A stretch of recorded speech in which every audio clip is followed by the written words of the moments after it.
Olá, você já teve a seguinte dúvida, você mulher principalmente, depois que fez uma lipoaspiração e engravida, o corpo volta ao normal? Ou engravidou, teve filhos, posso fazer uma lipoaspiração? Quanto tempo demora? Bom, a gente vai falar sobre isso, tirar essas e outras dúvidas com o cirurgião plástico Benedito Vieira Figueiredo Júnior, que está conosco hoje no RDTV. Obrigada pela sua presença aqui, doutor. Eu que agradeço, bom dia a você, bom dia a todos. Estou aqui para tirar as dúvidas, tentar esclarecer o máximo possível as dúvidas que atormentam o imaginário de todos os ouvintes. Bom, então vamos, como a gente combinou até aqui antes, a gente vai fazer de conta que eu sou uma paciente e vou fazer uma consulta aqui com o Dr. Benedito, né? Digamos então que eu tenha feito uma lipoaspiração, né? Engravidei, tive o filho, tive o parto e estou preocupada com a forma. O corpo volta ao normal? Volta. Assim, uma resposta sim não seria volta. Uhum. Tem múltiplos fatores que interferem sobre isso. O principal é o ganho de peso na gestação e você perder esse peso depois. Não volta espontaneamente sem nenhum esforço. Mas, em teoria, uma lipo não se perde. As formas que uma lipo dá no corpo de uma mulher nunca se perdem. O desenho que a gente coloca no corpo, o maior acinturamento, o diminuir a barriga proporcionalmente em relação ao corpo, essa proporção que é dada, esse contorno que é dado no corpo não se perde. O que não volta automaticamente é o peso. O paciente tem que, depois do parto, depois da amamentação, tem que entrar num programa de dietas e de atividade física. Ele entrando e voltando ao peso de antes da gestação, o corpo vai ter a mesma forma. Tem risco, por exemplo, de deformar o corpo depois nessa situação? Na gestação? Depois da gestação, a mulher de repente não consegue emagrecer muito rápido e às vezes é um temor que eu já ouvi assim, mas será que fica deformado, aparece gordura onde não tinha? Não aparece gordura onde não tinha. A ideia por trás da lipoaspiração é a seguinte: a gente vai remover tecido gorduroso, vai remover células de gordura em determinadas regiões, que a ideia é modelar o corpo. Essas células de gordura, elas não aumentam em número depois da lipoaspiração, elas só aumentam em tamanho, não em número. Então vamos imaginar a seguinte situação: se eu removi célula de gordura da minha cintura, do meu abdômen, depois de uma gestação, se antes da gestação eu tinha X número de células, depois da gestação eu vou ter o mesmo X número de células. Só que elas vão estar mais cheias de gordura. Se você emagrece, ela murcha. Se você se mantém gordinha, ela vai se manter cheia. Por isso que a gente fala que não perde o corpo, não perde o resultado da lipo. Mas você pode engordar, mas a proporção vai se manter. Porque normalmente uma mulher, quando faz lipoaspiração, lipoenxertia associada. Algumas regiões a gente faz enxerto de gordura para dar mais volume, para dar mais tamanho, dar mais harmonia para o corpo. Essa célula de gordura que foi enxertada e que deu certo o enxerto também não se perde com a gestação. E, por exemplo, a mulher ela já fez a lipo, né? E aí ela está se programando, vai ter a sua gravidez. Como é que ela pode se preparar para ter uma gravidez, digamos, saudável e evitar até ganhar muito peso durante a gravidez, pensando inclusive nesses resultados depois? Ela pode planejar isso? Deve. A gestação precisa de um controle alimentar específico, porque tem algumas carências de nutrientes específicos da gestação que a própria gravidez provoca no corpo da mulher.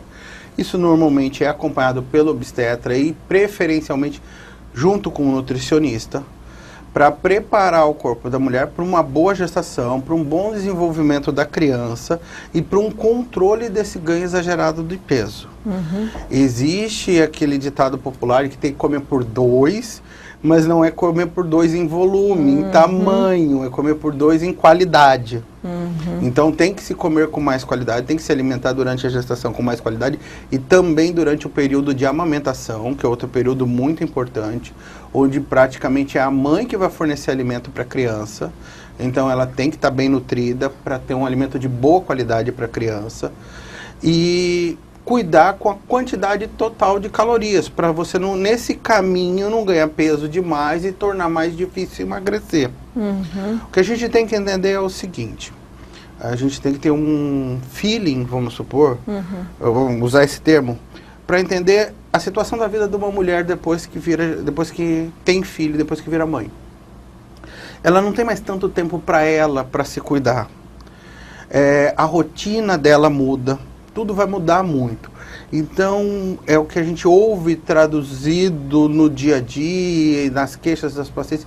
Meu corpo, eu não consigo mais voltar ao meu corpo ao normal, ao que era antes.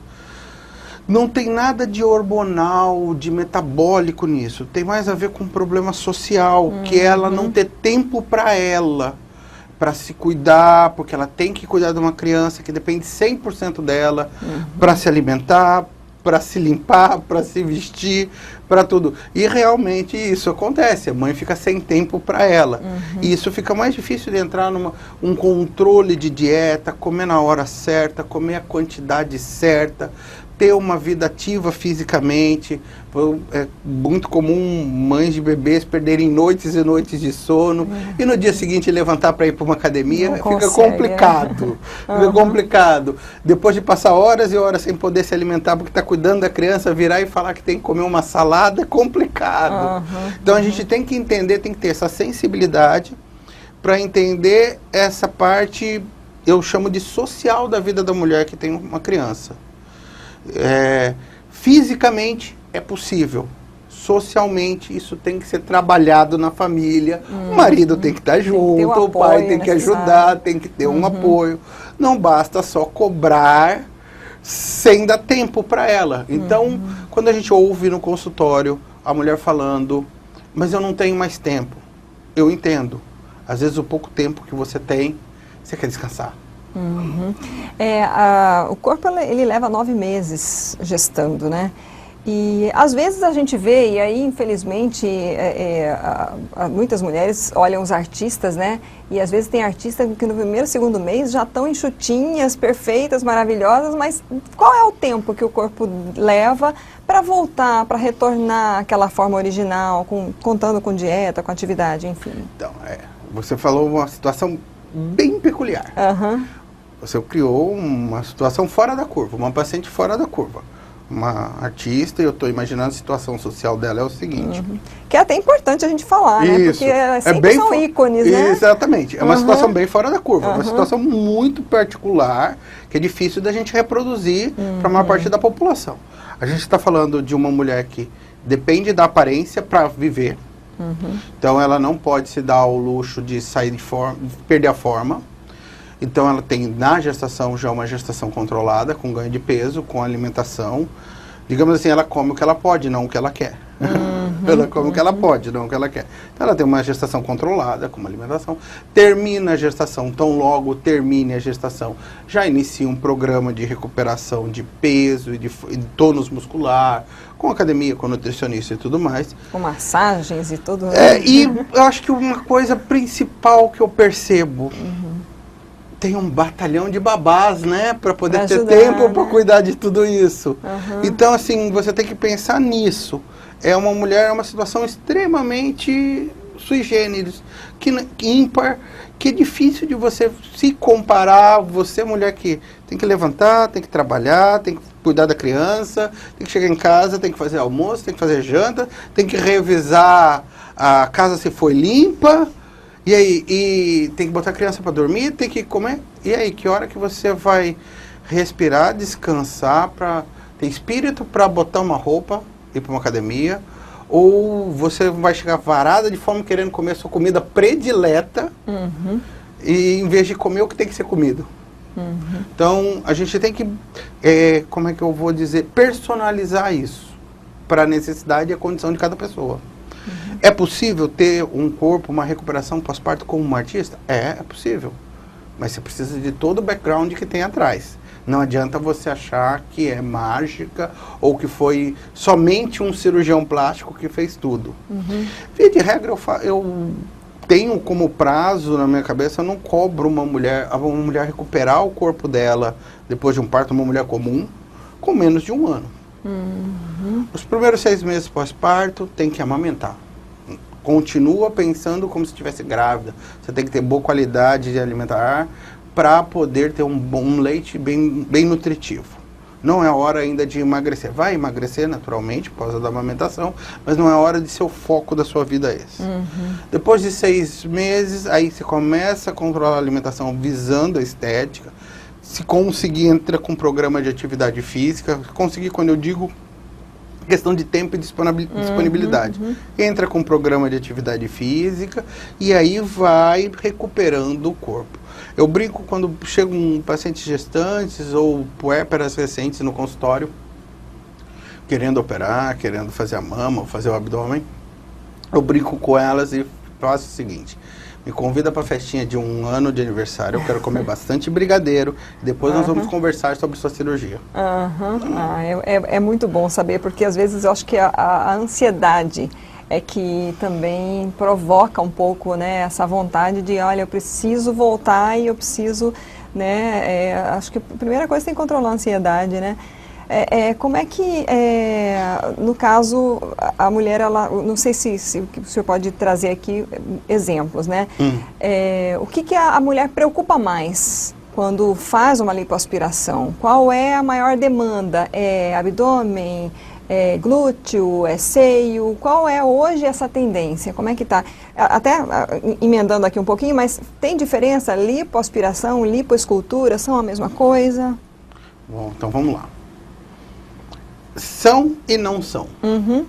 É uma questão de semântica. Nós médicos tratamos como a mesma cirurgia, mas para facilitar o entendimento da paciente, eu costumo diferenciar na hora de explicar.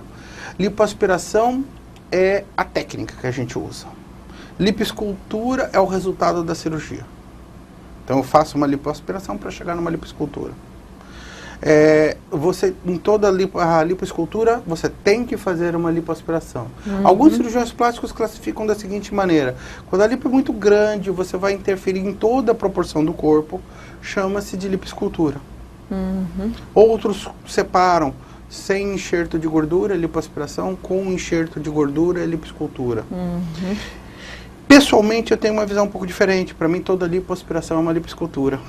Porque um escultor, ele não trabalha só enxertando a argila quando ele está esculpindo alguma coisa, ele desbasta também. Ele tira. Então toda lipoaspiração é uma lipoescultura.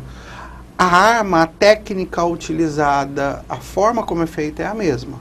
É mais uma questão de semântica. E você tinha me perguntado de regiões que são mais procuradas pelas mulheres.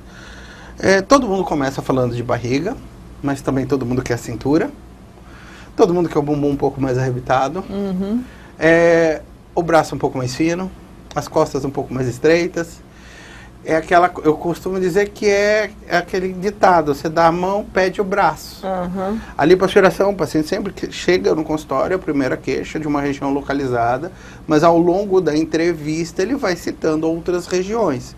Essa região central do corpo, abdômen, lombar e cintura, é a região que praticamente todo mundo quer. E aí você vai ter regiões acessórias: lateral de coxa, meio de coxa, glúteo, axilas, papada. Aí já é uma coisa mais personalizada. Mas o que é consenso: abdômen e cintura. E voltando a uma das perguntas que eu fiz lá no comecinho da entrevista, a mulher teve filho, nunca fez lipoescultura, né? E aí para ela fazer, então, aquela dica que o senhor falou: 1 ano. 1 ano me convida para comer brigadeiro. Convida para festinha. Convida para festinha. E aí procura o doutor para fazer Exatamente. Como é que ela pode se preparar para fazer uma lipoaspiração? Assim, ela tem alguma preparação física que ela pode ajudar para melhorar, digamos, esse resultado? Sempre.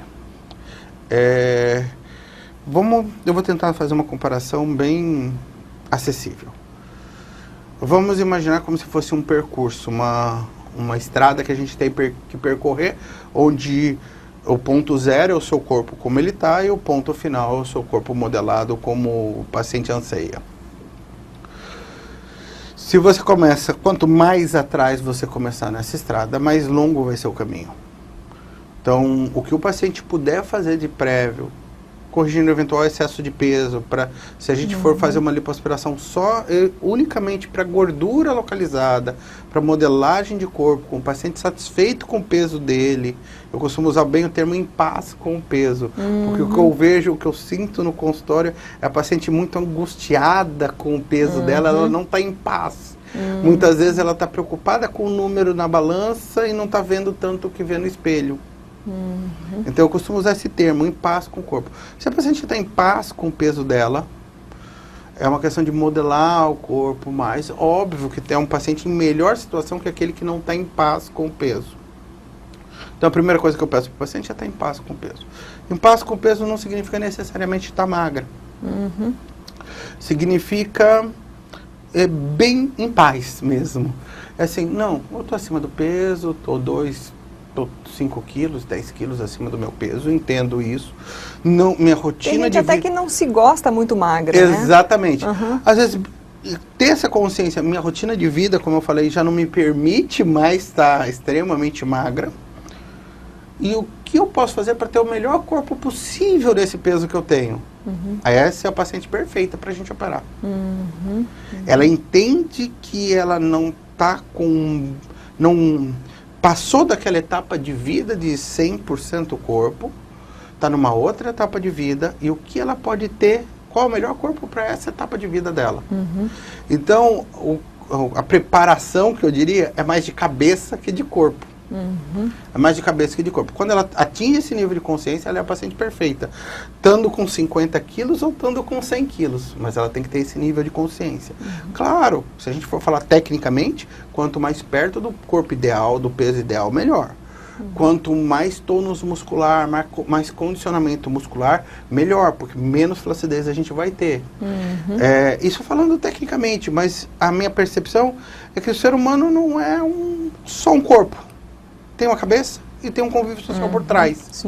Se você não se atém e personaliza para isso, você sempre vai deixar algum furo.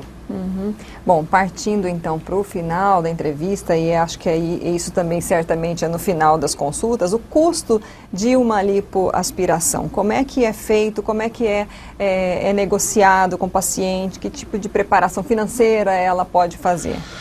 Basicamente é o seguinte, o custo de uma cirurgia é composto de honorários do cirurgião, do cirurgião auxiliar, do enfermeiro instrumentador, do honorários do anestesista e da internação hospitalar. Porque é tudo particular, né? Isso, as cirurgias estéticas não são cobertas por nenhum tipo de convênio. A parte de internação hospitalar, o paciente, a grande maioria dos cirurgiões deixa o paciente à vontade para escolher qualquer hospital da cidade. Cada hospital tem seu corpo clínico de anestesistas, que aí tem os valores próprios de cada hospital e de cada anestesista. E existe também os custos da equipe cirúrgica, que é o cirurgião principal, o cirurgião assistente e o instrumentador. Normalmente os preços da equipe cirúrgica são negociados diretamente com o cirurgião, os custos hospitalares com o hospital e os custos de anestesista com o anestesista do hospital. Isso tudo o paciente vai preparando, tem diversos programas de tratamento, formas de tratamento que são negociadas antes com relação a isso. O que eu vou te dizer assim, não é impossível. Não é impossível, é uma coisa alcançável, quando bem programada, alcançável. Eu brinco com meus pacientes, eu falo, não se preocupe com dinheiro. Dinheiro a gente vai dar um jeito, vai ser feito, você vai conseguir. Se preocupe em estar com a condição certa, com a consciência certa do que a cirurgia pode te dar, para fazer a cirurgia com o motivo certo. Dinheiro não precisa ser uma preocupação do paciente. Uma preocupação do paciente precisa ser em não ter expectativas irreais com relação à cirurgia. Aí eu queria finalizar também com um alerta. A gente viu, recentemente teve um caso em Mato Grosso, de uma moça que acabou falecendo por um procedimento cirúrgico estético. E eu já vi pessoalmente banquinha em uma galeria aí, oferecendo lipoaspiração, consórcio de lipoaspiração, né? Aí você vai pagar lá, sei lá, 200, 300 reais, você vai fazer esse consórcio para você conseguir fazer a sua lipo. Eu queria, assim, que o senhor falasse do risco de uma escolha errada, o que o paciente tem que fazer para ter esse cuidado de verificar, né, equipe médica, médico, enfim, que tipos de cuidados para ele não cair numa situação assim, né, até de risco de vida, ou de morte, na verdade, né? Não, vamos voltar para a minha última fala. O que eu falei? Não se preocupe com o custo da sua cirurgia, se preocupe em ter uma expectativa real, em ter condições de cirurgia. Eu entendo que o paciente acaba caindo nessas situações porque ele está preocupado com o custo da cirurgia. Ele não está preocupado com o resultado real, com uma boa qualidade do que vai ser feito com ele. Ele se preocupou muito em fazer a cirurgia caber no bolso dele e não em ter uma boa cirurgia. Então, a mensagem mais importante é assim, preocupe-se em conhecer a cirurgia, conhecer o cirurgião, conhecer o hospital que você vai operar. Depois se preocupa com o dinheiro. Se preocupa com a qualidade e com estar consciente do que a cirurgia pode fazer por você. Porque, como você falou, a cirurgia vendendo como um saco de feijão, até saco de feijão a gente escolhe no supermercado. Por que você não vai escolher seu cirurgião em seu hospital? Vai aceitar o que te empurram. Até o saco de feijão não é tudo igual. Então, principalmente para mulher que costuma ser quem comanda as compras do mercado, se lembre do que você faz no mercado. Revira a pilha de saco de feijão, de saco de arroz, olha a validade, procurando o que está mais bonito. Faça a mesma coisa na hora de escolher seu médico. Não vá só no feijão que está em promoção. Ok, muito obrigada pelas suas informações, suas orientações. Eu acho que a gente abordou um pouco de tudo aqui, né? Acho que foi bem esclarecedor. Eu espero ter podido passar nortes, mensagens importantes, que se o paciente se ater a elas, com certeza ele vai ficar satisfeito com o resultado da cirurgia dele. Tá ótimo, obrigada. Nada, até mais. Obrigado a todos. Nós conversamos hoje com o médico cirurgião plástico Benedito Vieira Figueiredo Júnior, falando sobre lipoaspiração e gestação e gravidez. Quando fazer? Como se preparar? Essa entrevista ela fica disponível no site RD News, completa também no YouTube, nós temos a chamada no Facebook, você pode acessar, compartilhar, mande para quem está aí com essas dúvidas, quem sabe você pode ajudar também. Obrigada e até a próxima.